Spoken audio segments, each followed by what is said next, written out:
This is a resource I made for those students that are still struggling to really lock in the number sequence. So they're still struggling to get all the numbers in order, even just counting by ones, either forwards or backwards for the numbers up to 30. And so these cards go up to 30, and what they have is they've got the numerals on the front, and on the back they have the collection made out of tens frames.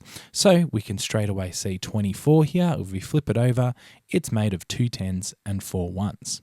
And so while there's so many different activities you can actually use these for, one of the main things I've used them for is I simply give them to either a student or a pair of students that are struggling with the number sequence and simply say, can you put these cards in order? Now, one of the reasons it's so nice to have these collections on the back is that, let's say the students are mixing up 12 and 21. Now, when they've got all these cards in a row and they flip them over, they're going to see how those collections don't quite match up to the rest of the pattern.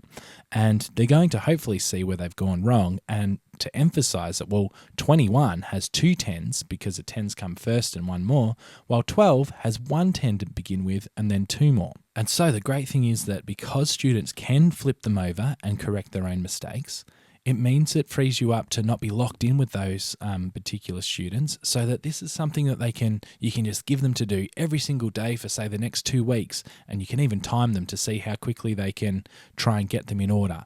So then another thing I like to sometimes do is have 2 sets and combine them together. So each printed on different colored card, so that we can have one set with the dots facing up and one set with the numerals, and then students can go through the 2 sets and try and match them together as a way of helping them simultaneously see both the collection and the numeral. And then what they can do is at the end, once they've done, let's say they accidentally did put these 2 together, well, afterwards, once they think they've got it correct, they can flip them over to check to see if they've got a match. And then finally, another thing you can do that's super simple, super easy, is just go through and ask, well, what's this number? How many tens and how many ones does it have? So they'll hopefully say 22. How many tens? 2 tens. How many ones? 2. Let's check. Yep, there's our 2 tens and our 2 more. So if you're interested in giving these a go, you can find them on my website at methodup.com.au.